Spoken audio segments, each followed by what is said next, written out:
work out perfectly. Better than us. Yeah, exactly. Let me tell you. You just get used to how ugly you are on camera, and you're like, Yeah, it works whatever. out. It works out. I was extremely thankful that they made our cardboard cutouts so blurry. Yeah. They didn't try to take it any further. So that was awesome. I sent her a high resolution shot. It was like, 8,000 by 6,000. Yeah. But I guess by the time they did all of the heavy editing to thin me out, stretch me up. He was officially at least 6 inches taller. I was going to say, made you regular height. Regular height. height. Yeah, I am regular height. Thank you. You guys are just freakishly tall. They said, look, we want 2 6-foot cardboard cutouts. And they were like, whoa, man. Like, we can do a lot, but that stretch feature is going to look awful skewed. They pulled it off, though. They did a good job. Yeah, absolutely. That was a good time. That was a real good time. Yeah. Except for the fact that you don't like being around people. That probably was You taxing. have to be nice to everybody. And it's hard. In your force, I saw you talking to Eric Merchant. Eric Merchant. I love Eric. He's good people. He's awesome. He really So is. nice. He really is. And as many people as I tried to come get you or to come give you hugs, not many people did it. Eric did. I hugged him back. Oh, we that had, a was whole, sweet of we had you. a whole moment. A moment. Yeah. Was it caught on video? It was. It was on the camera. Very nice. And he has his hair it's on combed the this week, internet. too. I saw that. Yeah, because Who did? Eric, he had his hair combed because he didn't bring a hat. Oh, dude. That's impressive. Kory, introduce yourself. I'm Kory Rozema. I own Rozema's Car Care in Hudsonville, Michigan with my wife and I. We bought that as a family business. My wife and I took it over Memorial Weekend of 2016. Nice. And it's like really taken off here recently, it feels like. Am I just seeing more of your stuff on the internet, or is it just that Yeah. things are happening? I mean, we've always pretty consistently grown since day one. My dad was 65, retired or retiring, had no debt, had $200 a month in homeowners association dues because for my mom and his condo. So he was, answered the phones when he felt like working and then didn't when he didn't want to. Yeah. So it was just a matter of answering the phones and getting cars in. And but lately, like maybe 2 months ago, I asked one of our service advisors to really go get Facebook and Instagram, and she's taken our little Wednesday videos that we do. Yeah. Just gone gangbusters with it. For sure. I've seen like a lot of them. And typically, like we're friends with a lot of shops, so we see a lot of stuff. But usually it's like cookie cutter and it's things where it's always the same. And I've noticed like your videos are making it through the algorithm, which is pretty impressive, right? Yeah. Especially as many shops as we are friends with. It's pretty cool. I don't click on anybody's stuff. So. You're a pretty hateful person, you know that? It clogs up your feed with other like cars. I don't want to look at cars. That's the last thing I want to look at. So I'm friends with some of your technicians. Yeah. Really awesome guys. They're fantastic. And you have built a really unique culture in the shop. It's been very interesting to watch that play out. What were the keys to that when you think back about? Was it just finding the right people, or was it? I think a lot of it was realizing one day I walked out there, and outside of Luke, who's here, Yeah. I had a complete staff turnover in like 30 days. Yeah. When you And- first took over? No, this was 2 years ago, Yeah. 2.5 years ago. Why? I was a horrible person. I mean, I was a nice guy, but I was not a very good boss. What made you a bad boss? I had a pretty short fuse. Oh, I mean, I was lost it on doing people just like yeah. yeah. I was trying to play dad as opposed to employer, and Sometimes you got to play dad, but you were like a mean dad. yeah. It was not great. We didn't have anything written down. I was of the opinion everyone should know how I want them to do it because I had it stored in my head. Sure. And But it was never on paper. It was None of never it. conveyed to them. right.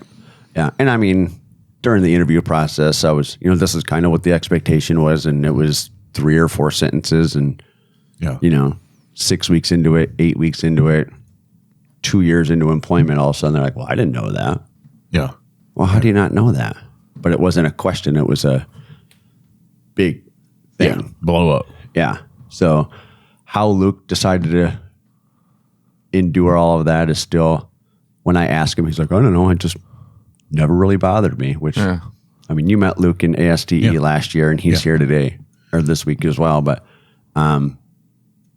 it was a tough thing to see. Like I just walked out into the shop and I'm just like, how did this happen? It was maybe last year at the Institute Summit that we talked to a shop owner, and he said one of the heaviest things he ever did is he said he had seen it many times, but it never clicked with him. But he happened to open his QuickBooks employee or whatever, where it shows all the employees. Oh, yeah. And he said, like, I looked at that, and he said, I've been doing this for all these years. Holy cow, I've been through a lot of employees. Yeah. And he said, that feels really heavy now. And he said, I'm getting to the point I'm ready to retire. And I look at that and I'm like, holy crap, dude. I don't want to keep doing this. I don't want to keep like struggling to find those people. And I think there has to be that self-reflection to look at it and say, hold up, maybe I'm part of the problem here. I mean, I wasn't part of the problem. I mean, it was very apparent like I was. Yeah. So, but what was catalyst though? Because self-awareness is severely lacking. I mean, I always took it really personal when an employee left. Sure. I mean, I only just fired my very first employee 5-6 months ago. Really? So most of the time they quit then. Oh yeah. Yeah. And in most cases it was ugly. Like but you one took person. it personally though. Was there one thing that all of a sudden you're like, oh crap, I got to fix this? I think it was that one Monday morning I walked out there and I'm like, Guy, I have Luke, and that's it for my, Luke was the second person I ever hired. Yeah. And he was 15, 16. We're a little unclear on that, but I insist he rode his bike the first week to work. He says, I'm pretty sure I drove, but whatever. But it was, it was gut wrenching. And, well, what was let's dig into that. Yeah. They had all quit.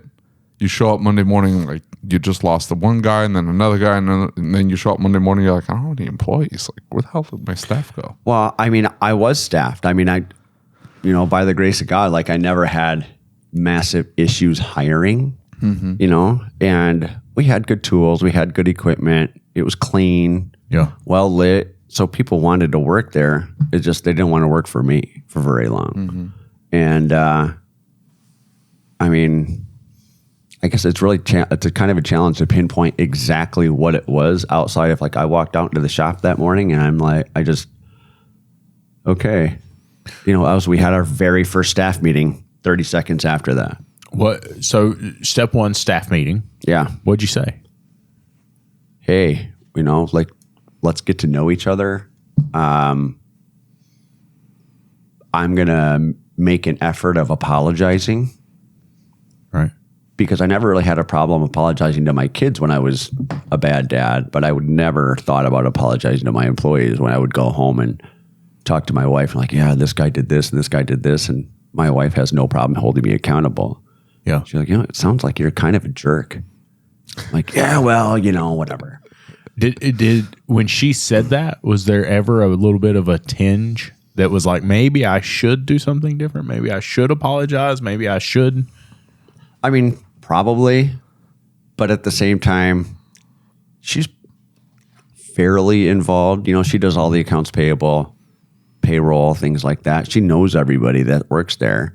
Yeah. And I don't know, maybe like subconsciously, she didn't say I should, so it can't be that bad. Yeah. And then when I came home that day and just told her, she's like, well, we'll figure it out. Because that's always kind of been her deal. Right. And we did. And I think it was shortly after that, I was scanning through Facebook, and at that point in time, I was not involved with, but communicated back and forth with another Facebook group. I don't know if the Mechanics Alliance people. Oh yeah, yeah. Sure. And one guy just always asked amazing questions. Excuse me. And he's like, I don't really like where I work and blah, blah, blah. So I Facebook stalked him, and that was Andrew. Yep. That's what I was going to say is I know that when Andrew came in, I'd been watching you for a little bit, but it seemed like there was a shift when Andrew came in. Yeah. And I mean, he definitely had a big part in it. And my shop manager, John, came on right around the same time as Andrew. Okay. We had gotten to the point where I really needed to have like 2 legit or even 3 legit A techs in the shop. And Luke was almost there. Andrew, I thought was, I wasn't quite sure. Like I was, no matter what, I got to come work for me. We'll figure it out. Yeah. And a manager at that time was easier to hire. So I hired John, and I just stayed wrenching. Yeah. And, but yeah, when Andrew came on, he lives. Who's doing the advising? I had so her name was Kelly. She doesn't work for me anymore. She moved on. Her dad had some health issues and stuff like that. Wonderful person. She actually installed Shop-Ware in my shop, and she's like, this is never going to work. I'm not very tech savvy. Did a wonderful job. Right. You know? But so that was that. We were just very informal prior to having Shop-Ware. Yeah. Everything's on pen and paper. Hand it to her. She writes them all up, calls the customers. What they want to do, we do, and what they don't, we don't. Yeah. But when Andrew came in, him and Luke clicked immediately. Yeah. And now when I talk to their wives, it's like these two, they text back and forth Constantly. Yeah. nonstop. Yeah. And it's definitely, it seems like a pretty warm environment compared to what it was when we first met, right? Like it seems like a very different environment when I talk to your guys. They're completely different than what I would have expected based on what I had seen you post prior to that, you know? Yeah. And I mean, they love the industry. I mean, they eat, breathe, sweat, and bleed it. And it's nice to not be the only one there that's the same way. Yeah. I've noticed that you seem happier in the shop. Like when I see your videos and stuff, you seem more engaged than you were.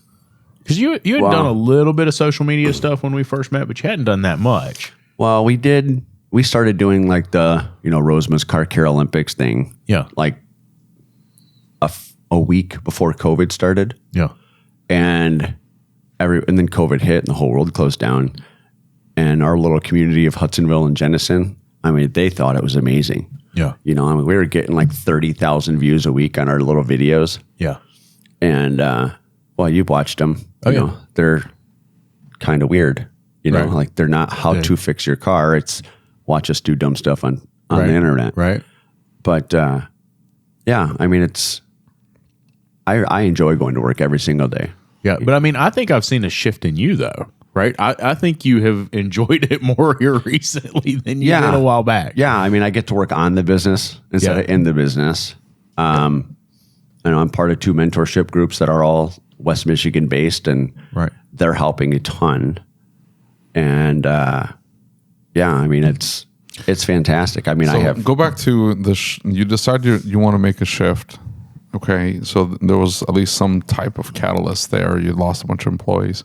You walk in and you're like, hey, let's get to know each other. Like, you still need to know how to make the change. Or did you always have it in you? Maybe you were just taking out your aggression at the shop. Like, how did you make that shift? So I think probably a lot of it was John, my service manager. Him and I were friends for a long, long time. Mm-hmm. And after that, he sat me down and just said, we need to get everything out of your head and put it on paper. And, that's what I did. I opened up my little notepad on my phone and I just hit record and I just started talking. And then it was all in text at that point. So then it was just cut, copy, paste, and edit and make it somewhat legible. And then all of a sudden I hand it out and they're like, oh, that all makes sense now. Now I understand why you were frustrated or whatever. Well, and when you present them with that data, now they have a chance and opportunity to come back and say, hey, I don't think that's going to work like that. Like, that just doesn't play that way. Right. Yeah. And again, that led to another one of my really good employees leaving. Okay. You know, because nothing really had changed outside of now it's on paper. Yeah. But when that employee left, that then made room for Andrew. And, you know, I would say that he was as much of a catalyst as anything else, because like he made Luke want to get better. Luke made Andrew want to get better. And then we got busier as a result of their talent and skill. So we had to add another person. But it's still, I'm just trying to get to, 'cause this always gets glanced over, which just drives me bananas because I like to get into the nitty gritty sometimes. The exact steps, did you have a mentor? Did you have a coach? Did you read a couple books? Did you get on some podcasts? Like the self-awareness is one thing. Half the battle. That's a huge portion of it. And once you cross that threshold and you go, oh, it's not just about me. I have to understand how this other person feels about this situation. And they have unique perspective, and they've got unique life experiences. And so I'm going to try to understand them, right? And then try to come to a mutual agreement. That whole process is not natural. Right. It's not innate. That has to be learned because it's not ingrained in us biologically. Sure. Right? So what steps did you take, or did you always have it there and you just, that's what I'm asking, like, were you're always like this, like engaged and understanding person, except when you got to the shop and something set you off, and then you're like, screw those guys and rail on them. I think that's such an important question. And the reason for that is because there's a lot of shop owners in that situation, right? And they don't really know where to go to make that transformation. They don't know how to take that next step to start fixing things. And I've always been a people person, so I've never been in those shoes necessarily, but also recognize that I know a lot of people who, when faced with a challenge like that, would be a little bit embarrassed to stand up and say, like, hey, this has not been working, and I'm going to own that, right? That kind of extreme ownership, taking that next step to say, all right, let's fix this and let's get moving. I get that it was super inspiring to look and see the shop empty of all the old employees. Like David said, what was that next step? What was that catalyst that kind of pushed that through? How did you? No, we moved past the catalyst. I just want to know what steps you took. Like, what's the next? Did you sit down and read 7 Habits? Did you like? No, I can barely read it all. No, not really. I'm not a big book reader. I listen to podcasts. Started listening to your guys' podcast, asking questions of shop owners that I thought were good. And I mean, just being as credibly open and transparent with my employees as I possibly could. So I think I probably still had a lot of the same conversations as I did prior, but instead of coming at it angry, I think I would almost use the exact same words, just in a different tone. Yeah.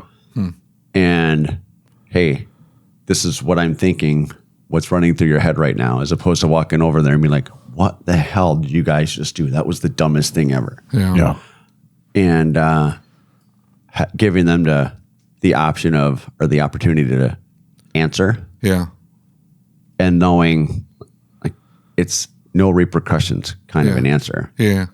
Because no one wants to quit their job. I mean, And now they're giving you feedback, and now you guys can have a conversation, and you can both grow and move on from the situation and make things better. That makes sense. Yeah, and I, you don't always necessarily agree, but I tell everybody when I hire them in, I'm kind of the opinion that my way is the right way, and everybody does everything my way until you can show me your way is better, and then I'll adapt it, and that's the way it will be for everybody. Yeah.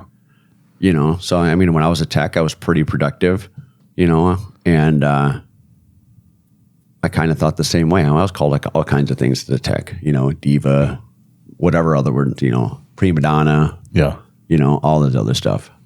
And I think just being open to other people's opinions and being willing to say, hey, that's a fantastic idea. I'm going to claim it as my own. I'll give you credit right now so I can institute it across everybody else. But I'm going to go to the handbook, which I'll use that term very loosely, change it, put in your process, and hand it out to everybody else. And now they know. That willingness to go to them and allow them to develop policy, process, and procedure in the shop gives them ownership of that. Yep. Right. And, I'll never forget one of the defining factors for me when it comes to the leadership style that I took. And like in my shop, the way that I lead my people is if they make a mistake, I make fun of them consistently for at least a week about it. Right. And like, we just absolutely give each other a really hard time. And so that's how you're being reprimanded, right? Is that I'm absolutely busting you over it. But the unfortunate thing about Lucas, he is a politician, right? He's got that cult of personality. So people like, they're like, oh, Lucas. Sure. And then that's it. It doesn't go past that. So if you end up working for him, you find out that he's cruel, mean, constantly berating you. Nice. But because he does it in like this, like fun-loving, warm, you're like, that's just Lucas. It's okay. Did you hear what he said about you? Yeah, but it's like, did he really just pull that prank on you? Yeah, it's okay. It's Lucas. It's like, you get away with it. Nobody else would. So whatever works for you does not work for anybody else in the entirety of the world. Yeah. You're just completely oblivious to it. I point out all the time. Nobody listens to me. Whatever. Anyway. Yeah, he's probably right. I'll give him credit for that. That's a challenge too, right? Of becoming going from tech to shop owner. Yeah. I do think that all of my employees are my friends, and I tell them all they're an extension of my family, but I make a conscious effort of like not doing that because I want there to be that whatever separation or whatever word you want to use. Yeah. But I fight that urge a ton. I can't. That is like our culture in the shop is like, if we're not making fun of each other, I'm going to quit. Yeah. I'm absolutely going to quit. Yeah, that's the thing though. Like I'm the same way. Like I've got to go in and I come in and I just distract. That's what I do. I come in, I distract, I make things a mess, and then I leave. And so when I come in though, I come in to cut up and crack jokes and then I don't help anything. Yeah. And that's the only reason why. Yeah, I know. I feel like now I'm at the spot where I do come in to help. Yeah. They're just like, oh God, Kory's going to try to write this ticket, or Kory's going to make this phone call, or don't order parts, Kory. It's already been taken care of. Yeah, just get out of the way. Yeah. So I mean, what do you do at that point? You really don't need to be there. They don't want you there. That's the idea. And I think my shop would be that way, except that I'm probably running a little slightly understaffed up front. I've had one more person to help Juan, just answer the phones, at the very least, answer the phones. I wouldn't ever need to show up or be there or anything, like at all. Yeah. Like they would just go about their business and not bother me, and I wouldn't bother them. Everybody's happy. Yeah. I decided to open up an ADOS shop. Yeah, I saw that. Sucks. Yeah. And so now that moves your. No, he's been successful. He's not like you. He did something with it. I would marketed use my that- services. I would use that term successful very loosely. Like January, total revenue was $900. Hey, that's way more than David did all last year with his ADOS shop. Yeah. No, I'm correct. 900. I think. Yeah. In February, we paid the rent for that building, but didn't pay any staff or electric or internet or even like the Shop-Ware bill. So Rosema's Car Care is still footing the bill for that. But where's the? Let me ask you this then: where is the business coming from? Are they coming from body shops? Yeah, are they coming from? Yeah, so the Rosema's Car Care side of it, we have 3 body shops that feed us work. One of them has their own ADOS facility, so they just do everything that way, but it was literally going door to door, getting body shops to, hey, this is real. It's maybe you're not doing a ton of it, but you're probably doing more than what you think. The facilities that have done really well with calibration are facilities that have someone that can explain the insurance process to the DRP facility or whoever it is, so they get paid for it. Yep. Right? And that they can clearly lay out and document. And what they do is they build a document that they give to the body shop, who then gives that to the insurer. And the insurer says, oh, they've crossed all their T's and dotted all their I's. We know this is by the book. And so that's how they've become successful. At a bare minimum, though, you need to go out and make sales calls and introduce us out to shops in the area. And honestly, like, we added 2 more body shops to the Rosema's Car Care side by trying to educate them on that. They're like, we're not going to mess with the ADAS stuff, but you guys will do our alignments and our mechanical stuff. Well, I mean, that wasn't the original idea, but absolutely we'll do it. Yeah. And then, well, hey, this car's in, it needs the camera calibrated after you do an alignment now. And then they'll say, oh, okay, well, we didn't know that. So, yeah, just go ahead and do it. Y'all, but they're taking bumpers off. Oh, yeah. And putting them back on. Yeah. And saying we're not going to mess with it. Yeah. Yeah, because, we didn't unplug it. It doesn't matter. I know that. You know that. But they should know that. And they're they the ones should. doing the work. And, insurance companies are still there to make money. So if they don't have to pay for it. Insurance companies don't care. Yeah. So, worst. But you can't get in an argument with the people, because then they're for sure not going to give you the business. Yep. Yeah. So then you just... No, I'd be pissing everybody off. Just incredulity, just kicking things over, going, this is ridiculous. You're going to kill somebody.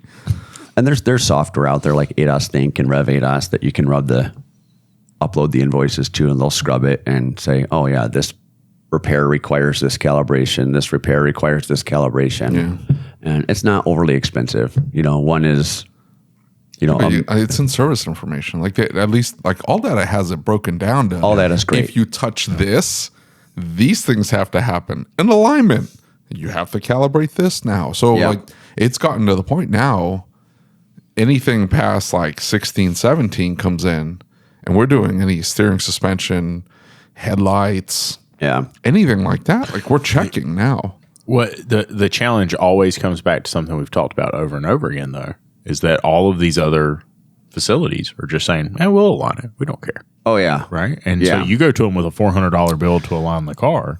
They don't know, though, and they're not checking. They absolutely know. They don't care.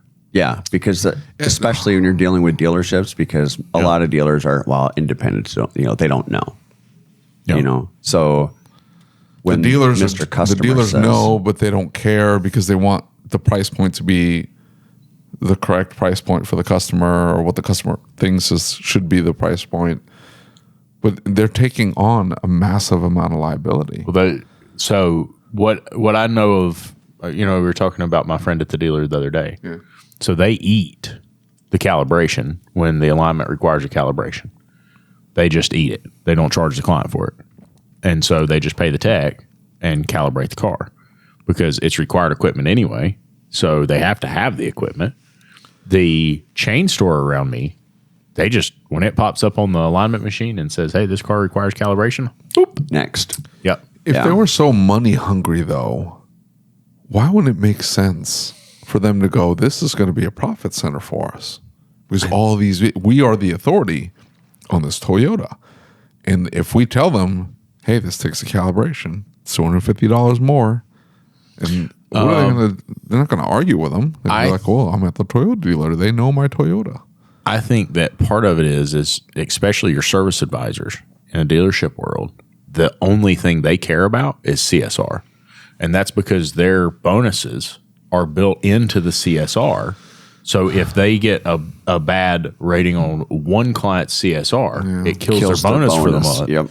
So they're encouraging the tech, hey, don't calibrate this thing, or if you have to calibrate it, let's do it like this. We'll just work it in and we'll cover it. right? Because it doesn't matter to them because That's they going to know throw that- off their profitability, though. If they're looking at their GP numbers going, hey, why did we pay this tech an extra 2.5 hours this month to do what? Calibrations? You didn't collect any money for these calibrations. Well, and who knows? Maybe they're even paying somebody just to do alignments and calibrations. Cheaper employee. I don't know. This doesn't make any sense to me. I mean, it's not rocket science. Like once you know how to do it, Yeah. it's not No, it's super challenging easy. work. Yeah, it's super easy. It's super easy. The problem is hey, why won't it calibrate? Everything should be right. Yeah. And now you're looking for, this is 7 mil paint, and this is supposed to only be 5 mil paint, and it's not zapping through the bumper because it's too thick a paint because you put so many coats on, or you put the wrong mix on, or When we had that event at Caldwell Community College, Jim said, he said that trigonometry that you guys did not take is going to be very important when it comes to a car not Nah, get calibrated. outta And I'm here. like, well, he says that, but also I took trig. I took trigonometry. I thought you said you choked trig. I took it. I don't remember any of it, but I took it. So what's next for Rosema's Car Care then? He doesn't have anything else to ask you. That's why I asked you the question. That's fair. You asked those terrible questions. They're No, boring. I'm curious. We've talked about up to this point. And I'm He friends with opened an Andrew. ADOS calibration. He's got to build that up. It didn't even pay the bills. For a man that's backed into a corner, you sure are gutsy. Why is it always violence with you? It was terrible. Maybe you should ask David what's next for Rosema's Car Care. I mean, he wants to answer the question, but no. What's next for Rosema's I Car just Care? think we need to move on to the question. We need to talk about Gretchen Whitmer. That's what we need to talk about. Our next president. We're going to talk about politics. I'm going to thank you, Michigan. How do you Michigan. say? No, but how do you say somebody from Michigan? Michiganders. Michigander. There you Yeah. go. I'm going to thank all Michiganders for giving us that jewel. My wife is going to listen to this now, and she's going to be like, all she's going to hear is Michiganders, because that's how she says it. Michiganders. That's how you say it, though, right? Yeah, but just like the way she says it is, Is she from a certain part of Michigan? That's I like, know it. No, she's like from West Michigan, Grand Rapids area, but I don't know. Maybe it's somebody somewhere said you have to say it like this, and it just drives my wife insane. Really? Yeah. I'm sorry that I'm saying it wrong. Maybe you're saying it right, but it is what it is. That's okay. I'm going to pull up how Gretchen Whitmer says it so I can model my voice just like her. I don't even know who she is or what she is. She's the governor. No. She's the governor, and she was a wonderful, wonderful governor. And they voted her back in. I don't know what happened to poor Tutor. Did you vote for Tutor or Gretchen? I voted for Tutor. Did you? Yeah. Yeah. This is why I brought it up, because you Yeah. looked like a Tutor kind of guy. Yeah. But I saw that and laughed and laughed and laughed. It's like the same thing happens when I see your employees come back to work every single time. And I'm like, you're going to go back in for that abuse again? Yeah, well, like, okay, good luck. Typically at work, we've got Nerf guns. Yeah. We have tennis ball launchers and Nerf guns at work. Now, the Nerf guns were December's idea, and it's a rapid load. They've got these little blue Nerf balls. They're actually pretty painful. Are they the balls or the big jumbo bullets? No. They're like little blue Yeah. Okay. foam balls. Those are the ones that they never jam. Yeah, exactly. Yeah. They don't jam. Really? And it's rapid that a fire, thing? buddy. And so the good Yeah. news is I'm going to start packing one and bringing it with me. And just nail it with it. Make sure you take it on the airplane with you. That'll probably go over I well. know, right? Yeah. Yeah. See? Well, I'll put it on. Just I'll wave put it around in the cabin. I'll put it in my check bag. You did that as one of our Rosema's Car Care things, a shooting gun. We brought the Nerf guns to the shop and target practiced. I think I remember that. Yeah. I think I saw that. Wasn't it tire bowling or something like that? We've done tire bowling. We used floor jacks as scooters and raced them around the parking lot. The problem I would have with something like that is that would go on off camera too. And it wouldn't be for the camera. They'd just be doing that. Yeah. And somebody would get hurt and then you're like, what happened? why's your leg backwards? Well, see, I was scooting down and I rammed into this car. By the way, this car's dented too. I haven't had that happen. Now that's all I'm going to think about. Now. You need to have your insurance guy come out and look at it and go, am I insured for this? He's going to be like, no. In fact, we're going to cancel your policy. So. Yeah, exactly. I can't remember who it was a while back. It said we were shooting people with Nerf guns, and they said, "You've never been sued, have you?" No, I'm not. I'm well insured against getting sued, but have you ever had one like fall into an engine or somewhere it shouldn't be? I'm probably look. I'm gonna incriminate myself. There are probably little blue Nerf balls all over the places they shouldn't be. What is that coming out of that oil plug? Huh. Oh, okay. It's Nerf, right? So it'll probably Just the oil will eat it up, and Yeah, if and it gets in the it's gonna polish components, right? It's yeah. foam, so it's gonna That's clean true, as it yeah. goes through. Yeah. It's gonna be like adding transmission fluid to the engine oil. Yeah. See, this is gonna be fine. Nothing to worry about. Nothing Hey, to that see was a here. thing back in the day. Oh yeah. Yeah. I Not worked, anymore. Don't do that. I worked for Acura, and that was one of the fixes for the TSXs that would always get gummed up because they would never change the oil. Really? Yeah. What year TSXs? 04 to 08. They had a problem with those? Burning oil. Yeah, Like every- 300,000 miles. Oh no. Oh, They burned no. oil early? Especially when people wouldn't change their oil. Because they had I think it was the second gen MDXs. Yeah. So Like 10, 11, 12. And 13s. Those had yeah. oil consumption problems. Yeah. The TSX started it. And then like in 09 to 12, they had the warranty extension. So you had to kind of rebuild the engine in the chassis. And I know, I've probably done hundreds of those. Really? Oh, yeah. Yeah. Rings and pistons and slam it back together. And it's good for 30, 40,000 miles. And And it then does it start all burning over oil again? Oh, yeah. Yeah. Yeah. But the older ones, it was change the oil, dump a quart of transmission fluid in it, drive it for 15 miles, come change the oil again. That doesn't take care of it, live with it, or put a motor in it. Juan owns an 06, I think. Right. I love those cars. They're Pretty awesome. slick. They're 04 to 08 is my Yeah. absolute favorite, like Acura. The Integra's my favorite. But that TSX, that 4-door model with the 6-speed, Yeah. Yeah. exceptional vehicle. There were slick rides for sure. The TL, you could get the 6-cylinder too. The TSXs didn't have a 6-cylinder option. Yeah, the TL, the old TLs. Like that same year range, 04 to 08 was the boxy ones, but they were still cool. Well, in again. 6 they switched to that like sleek looking, and then they had issues with like the door panels would fall off. Well, this is when they were old, and you were in a dealership. You probably didn't see this, but you see them come in, and they're like the door panels are falling apart, and you're like, "What the hell happened?" on the door 04 handles, on the they 4 would to just- 8s. Oh, you're talking like 6 and up. Because 5, the CL, you could still get a CL in 5, and the CL stopped in 03. was it? Yeah. So you're That's that's that body style I'm talking Yeah. about. That body style.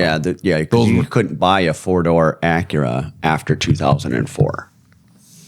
It was an oath because my brother and two-door my Acura. dad both Yeah. had. I'm sorry, yeah. My brother and my dad both had 2-door CLs, and those were awesome. They were awesome. Yes. 6 cylinders, 100%. Yeah, That's the Type that's S ones. They were fast. Yeah, and they were. fun. They Yeah. would fly.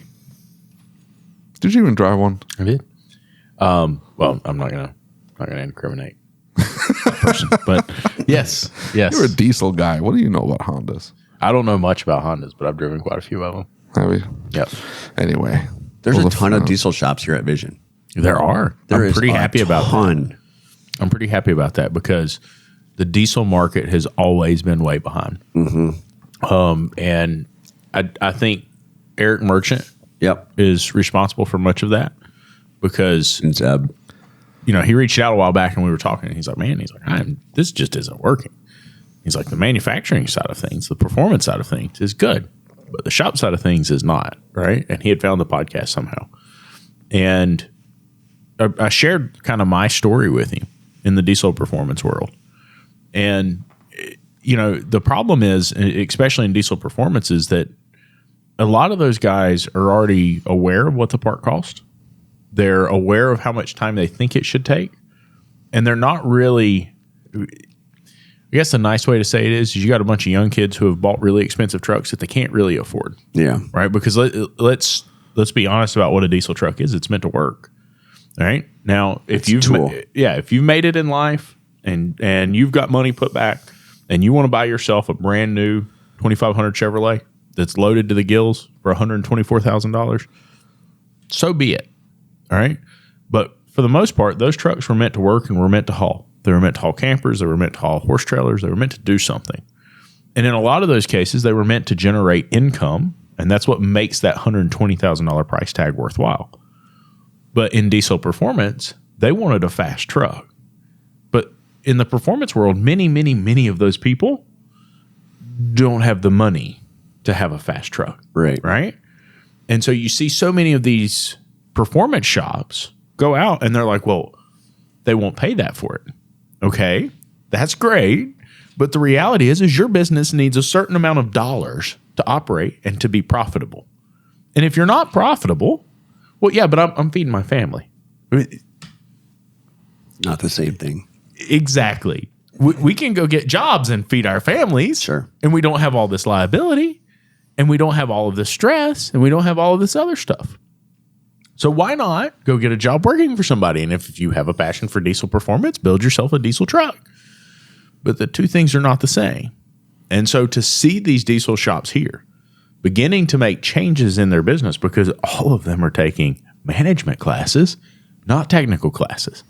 And to see them beginning to take those steps and saying, look, it doesn't matter what map pricing is. It doesn't matter what they think they can buy it for online. I have to make this much money to make the business work. And so now they're doing it. And I think that's effing awesome. Because that's where I came from, right?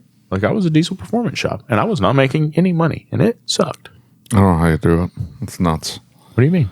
I don't that all those problems there. I mean, yeah, you can draw the line and say, hey, if you have a service it, this is what it costs. Or here are the parts I can sell them to you. You can put them in yourself. That's it. I don't know. Well, but I mean, they didn't do that. I get that. And then the problem then becomes you might not do that any longer, but the three other diesel performance shops in town will. Mm-hmm. And they don't know. And so now it's like, well, I got to go make friends. Eric might be making friends, but I'm not going to go make friends. You're not a very friendly person. Oh, there you go. There you go. That's why I shouldn't be running a shop. You're a friendly person. I try to be. Do you want to shop in Kansas City? I do not. No. Are you sure? The commute would be a bitch, man. It's kind of warm here. Yeah. It's warmer than Michigan. Hey, we had 70 degrees last weekend. And then 2 today. Yeah. I know. I know. I know. And outdoor sports starts on Monday for us. So regardless of the weather. What does that mean? Both my boys play lacrosse. So okay. Yeah. We're going outside. They're going outside because it's March. No matter what. Yeah. Yeah. Yeah. And I'm like the assistant to the assistant coach on my youngest son's team. So I'll be out there in boots and snow pants if it's that cold. But you should be used to this by now. I'm used to it. Doesn't mean I like it. But yeah. It's too far north. It is too far north. Yeah. Julie and Brian and Greg from ETI all live in Michigan. Do they really? Yeah. They say it's nice in the summer, but it's wonderful. It's awesome. Is it really? Yeah. It's It really is. Humid? It's humid, but like we have a lake, just jump in the lake. Yeah, I could see if you're like right on the lake, maybe it's not that bad, but I don't know. I don't think Midwest and summer it's terrible. I don't think I could live with the, like sticky. 3 days of summer you get in Michigan. I just don't think I could. Oh no, we get summer for sure by July, but then it will go all the way up into. But then It'll will go all the almost way to into August. It'll go all the way into September, October. So it's good. And then you have the leaves change, and it's nice. That kind of sounds like it goes from winter to summer to winter.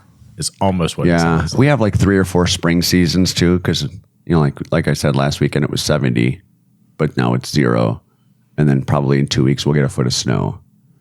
And then the week after that, it'll be 75 degrees again.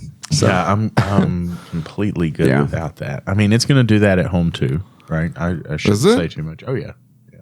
It'll do that. The random like snowfall in April. Yeah, our last freeze is April 15th. I think is the average last freeze is April 15th. Okay. Maybe later than that, but but you don't get big amounts of snow or anything, right?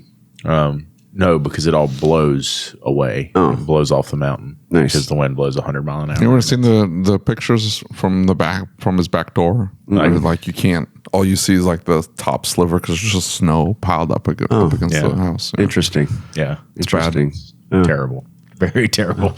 And it gets cold, man. It gets like super cold. People don't realize that. So like, Michigan What's super cold? Yeah, that's what I was going to say. on Grandfather, which is about 20 minutes from my So house, at the very tippy top of this really tall mountain.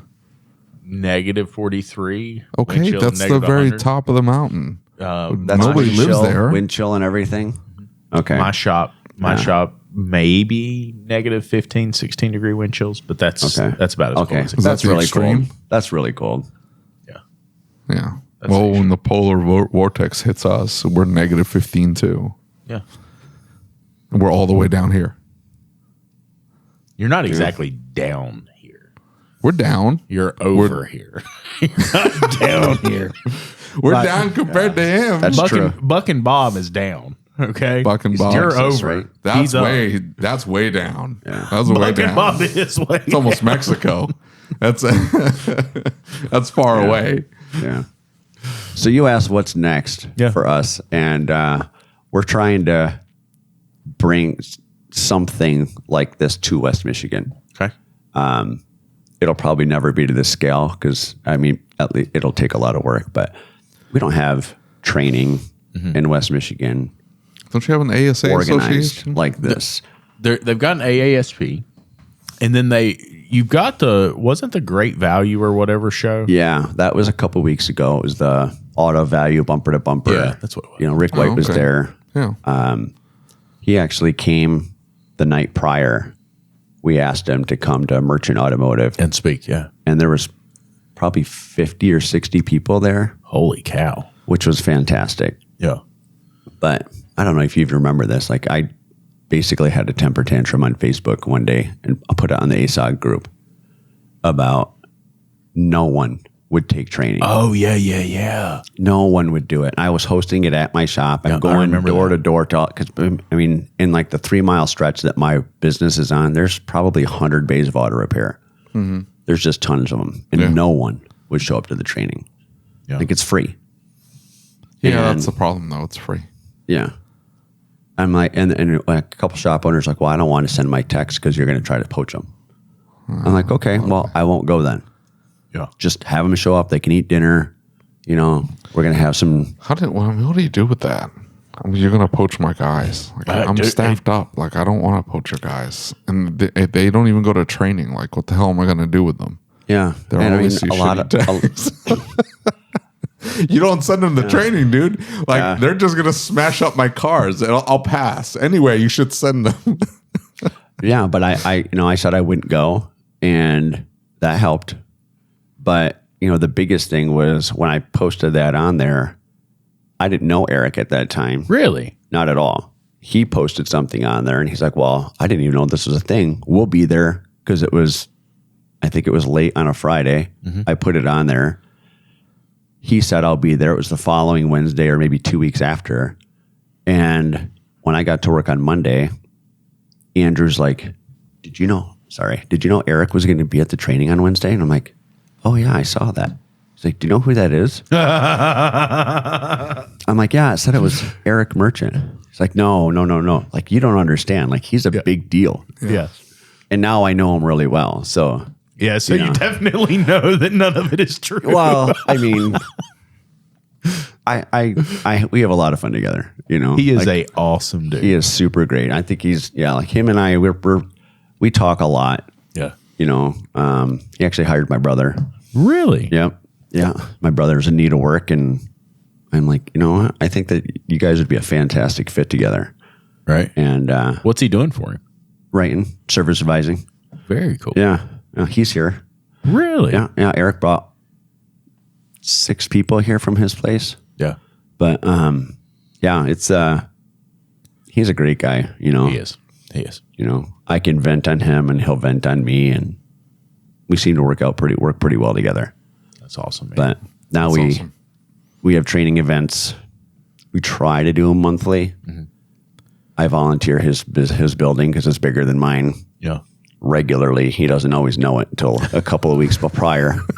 But otherwise, we'll have him in my building and have him in my new building for the ADOS stuff if need be. But so that's what I'm really pushing for, is getting more trainers and more instructors to come to West Michigan so that the industry monthly on-site training in a facility, I think, aside from the networking, because I'll be honest with you, what has made this more popular or amplified its potential reach is social media. Oh yeah. So the ability to come here and go, hey, I know you from Facebook, right? Mm-hmm. The Facebook groups we're in, and we're, you know.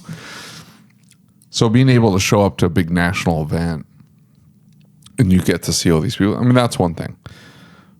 But I will say, like, you go to one and then, like, it's like, I already met you, dude. Like, we're not, never, it's like, it's whatever, right? So from a functionality standpoint, having monthly, like, local, I get to meet all these local people that would have more of an effect on my career, and I can now reach out and go, hey, you've got that piece of equipment. Yeah. Can I go look at it? You see what I'm saying? Oh, like, yeah. It's yep. Now we can build something here if you're doing them regularly and you're coordinating it. Yeah. Because a lot of the parts stores, I feel bad for our local parts store. My first call is Factory Motor Parts. I love Factory Motor Parts. They're just the nicest people here, and they're super cool with me, and they put up with all my BS. And one of the head guys comes out to my shop, and he's like, man, I just want to get some people to the training. We've got all these training classes available. I just need to get people there. And we buy them pizza, and we'll move around the times and stuff, and nobody shows up. I mean, there have been classes where the only people showing up is my shop. Mm-hmm. Nobody else. And so you might as well just have it at your shop and save them the rent on that location. Yeah. I mean, we could, but then I got to, like, clean my shop up. No, you don't don't. do that. No, you should probably go before you say that. Oh, it wasn't that bad. It wasn't that bad. Don't say it like that. You're a jerk. I'm sorry, I don't have a big red barn, no fancy floor and stuff. He's like, why don't you have LEDs? Because these bulbs I was more talking about far cheaper. I was more talking about the ADOS shop with all these, like, boxes. And you're like, the ADOS shop's a so mess. the trash. Where's the trash can? We don't have a trash can. Throws it into the shop. No, I didn't. We had a box. We apologize in the ADOS shop. And you did point out my hanging. He goes, why don't you rip down that insulation? I'm like, what for? He's like, look at it. I'm like, yeah, it doesn't do There's anything. like chunks of insulation hanging down out of the ceiling. Yeah, that's all the whole thing. Anyway, they can't get anybody to show up to these training classes. Yeah, it's hard. And it's frustrating. I don't have an answer for them because it's like not pizza. Yeah, you know, like we don't have pizza. We order like noodles and company just so it's different. Yeah, the challenge. Like I'd eat pizza every day. I thought maybe instructors. So we have maybe nationally recognized instructors, but even complexity of class, that doesn't seem to do anything for them. These are GM instructors coming down from GM, and it doesn't seem to like move the needle. So do they do a decent job of not only teaching GM, like because we have one of the AC Delco guys come down, Rob Roth, and he does a really good job of teaching GM evap systems, but then branching it into Chrysler and Ford and Honda and Toyota. I don't think they get car specific, but I do think they try to teach theory and operation and principle. And generally, this is how this works. And so share a little bit of a inside association thought. Talking about ASTA, for instance, right? For the association to hold many of these training classes, It ends up costing a lot more. Now, the part companies can host that training. Our area, they can't get them to show up either, right? 5, 6, 7 people show up for a training class. We've talked before about they don't market them well, and just walking into a shop and saying, hey, you should come to this training, you've got to show value to get people to come to that. Yeah. But even then, marketing it really well and sharing it, it's very hard to get people to show up for training classes. Now, if you have a group of people, you've mobilized a group, and that group mobilizes and shows up to training because that's what we do, right? The other thing is that it's often easier to get people to show up when it is a owner-hosted training or another shop hosting that training within a group of people, right? Because they'll show up to that. Now, the poaching thing is a real concern, especially for your bigger shops, because they need those people, right? They have to have those people. So the bigger shops, like chain stores and stuff, are absolutely against sending their guys to training. And one of our local ones is absolutely, it is against our policy to send our people to training. We'll train them internally, but they don't go to training classes. But trained internally by who? Yeah. You know, based on the quality of work that they output. Yeah, I know. I don't think that that's a real thing, right? Right. Should that should be a thing? We need to make that a thing. If your shop is unwilling to send you to training because they fear poaching, there's probably a problem. There's an underlying problem in the shop. Well, make your techs not want to leave. Now, I will pay them to be there first of all. Yeah. Pay them to be there, make it conducive so they can go, make it part of the culture. Yeah. That seems the natural fix for this, right? I mean, my cleaning kid comes to the training. I shouldn't say cleaning kid. That's not fair. He's 18 years old. But he's not a kid. He's just a cleaning guy. Yeah. There is some this kid. It's a kid. It's a child. There's some merit to the poaching thing. And the reason I say that is we had classes where and it happened at a CarQuest training class. It happened at an ASTA training class that low key, a Schneider employee came to the class and stood up and started giving books and telling people that they should come in, had talked to the instructor in multiple different classes saying, hey, I'd like to give a presentation. I have a great opportunity for the people in your class. And the instructor, be it that they were just chicken and didn't want to stand up and say, hey, no, that's not acceptable, or whatever the reason was, said, yeah, go ahead and stand up and speak to him. And he stands up and he's like, oh, we're going to give you $120,000 a year. We're going to this. We're going to that. Schneider a chain store by you then? Or they're like a fleet company. Oh, okay. And so like they stand up and tell them all this stuff they're going to do them. And then they hand out applications to everybody in the room. And you want to talk about people getting upset. Oh, man. yeah. It happened it was CarQuest. It was it wasn't an ASTA event. It was CarQuest and it was ATG is who it was. And so that really set us back as far as people in our area that would send their people to training. I can understand that. Yeah, that would upset me. Yeah, for sure. Yeah, that would enrage me. But so they were the audacity. Whether it was the instructor's fault and ATG, man, they stepped on that like immediately when it happened. Mike Allen reached out to me because he had somebody in the class. And he said, hey, I know you're friends with some folks at ATG. Can you reach out to them? So I reached out to them and they're like, they what? And so they start trying to figure out what happened. And they sent out an email apologizing and they reprimanded the instructor and then they banned that person from the class and they did everything they could to make it right. Does that have to be part of the marketing then? Like, hey, we have a no poach, no solicitation policy. Maybe that's a good idea. I mean, if that's what it takes, But I think in the grand scheme of things, it would be, just respect your fellow shop owner. Yeah, for sure. Help him build the culture so that your employees don't want to leave. I had a good friend, and while we're on the subject, maybe it's a great time to talk about it. I had a good friend that a group of us works very closely together, and this good friend hires somebody from another shop, and that person was also a good friend.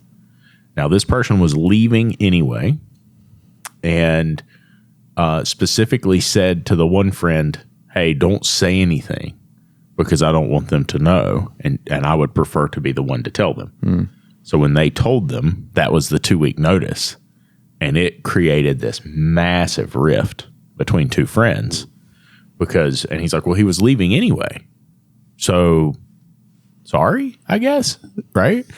But that, like, when we work in these close networks, I think common courtesy means you need to call them and say, hey, I have somebody applying from your location, and maybe you don't give them the name, but at least say, hey, this is happening. So I actually had a guy apply from a dealership that's 10 miles away. And I didn't realize it at the time, but I had a really good friend of mine worked at this dealership. And my understanding at that point was he's the sales manager. So I said, hey, Dan, what do you know about this kid? Because he was younger. Yeah. And he goes, oh, well, I guess I'm going to start off by saying I just became the service manager there, not the sales manager anymore. Oh, no. And I'm like, oh, okay. So Forget I said anything. well, I'm like, well, cat's out of the bag now. So, and he's a good kid. He's like kind of dramatic, Yeah. There's no paper cuts. Everything's a stab wound, like, you know. And I'm like, okay, well, now that I know that he works for you, I'm not going to hire him anyway. But I just reached out to him and I basically told him the same thing that I'm telling you. But I also said, if I were in your position, knowing what I know of your boss, stick to him like glue. Yeah. Because everything he touches turns to gold. Yeah. I mean, that's just the way it's been. Like, he's a hard worker. He knows what he's doing. Become his right-hand man or his go-to person at 19 years old. And when you're 20, 21, 22, you will move. You will, like, the sky's the limit. Yeah. Yeah. I think there needs to be a common courtesy for sure. Yeah. That we work a little bit better together when it comes to those things, right? And I like your shop. Unless it's a dirtbag shop. Like, there's certain dirtbag shops. For sure. You just know. Like, that's that's what I was getting ready to say. Is like your shop, like my shop. We're all pretty close with our people. It's like they know they can come talk to me. If they need to do something different, let's just talk about it. It's cool, right? Like, whatever you need to do is fine. Yeah. And the same with the local shops to me. I'm pretty close with a couple local shops and we talk like, hey, this person was talking about this or that person was talking about that. Okay, how can we serve them? Right? Because for so long this industry has served itself and it needs to serve its people. Right? And if we create an environment where we can make that happen, I think our industry's better for it. Yeah. I mean, there's plenty of cars to fix. Yeah. Right? So that's what this training kind of turned into, is the shop owners and now get together. Yeah. And they do their thing and then the techs do their thing. Yeah. And, now we're talking next month about, okay, we're not even going to have an instructor. We're just going to have these techs get together, and the higher level techs are going to kind of teach a basic electronics course. Right.